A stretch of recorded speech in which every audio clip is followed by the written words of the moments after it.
But Benny, as time went on and stuff, his bands kind of evolved into different bands. When his band became Johnny, we started playing together quite a bit more, and him and I became really close, and hung out quite a bit, and he just kind of took me under his wing and kind of taught me a lot about the music business. And I'd come back from Los Angeles, I'd come over and I'd stay at his place, and we would just compare notes, and he would tell me a lot of stuff about business that I didn't even know. I mean, he's a songwriter, and he knew all about the publishing and all that kind of stuff. So I learned quite a bit from him. But he always, he always critiqued, me and stuff like that, and was always pretty impressed by, my showmanship capability, I guess, so to speak, or something. And he really pushed me, and inspired me to be the best I could possibly be. But more than anything, it was just the way he carried himself and just how funny he was. He was like, the rock and roll Johnny Carson. And when he was on stage, he was so Hollywood. If I ever catch kleptomaniac Claude Cooper from Cleveland who copped my clean copper clappers from kept in the closet, yes, I'll clobber him. I think one night when he was really proud of me and stuff, and it really meant a lot to me.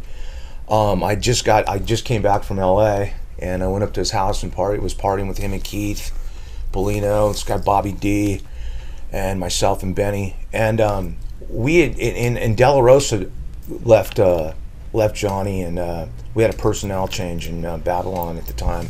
And this was the first time I saw Bennie after Danny came and joined my band.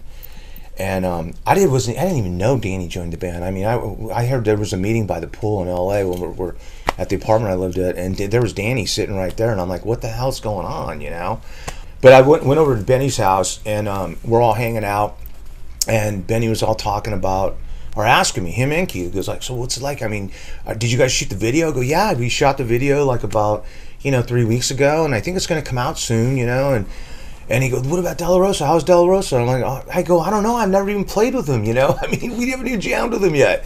So anyway, we're sitting there bullshitting, and Headbangers Ball comes on, and sure shit enough, boom, boom, Hammer Swing Down comes on.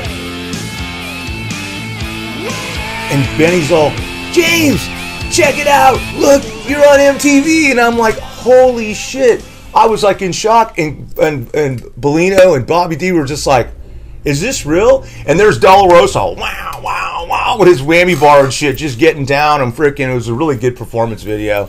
I don't know if most people might have seen that video, but that's the first one we did with Arista. But I was with Benny and I was with Keith, and their guitar player was playing with us now, and it was a little uncomfortable, and I was just waiting. But they were actually really happy and proud, and so that was like a really special Benny moment, because he really pulled me aside and told me how proud he was, and they were working out their thing and trying to, I think, get another guitar player.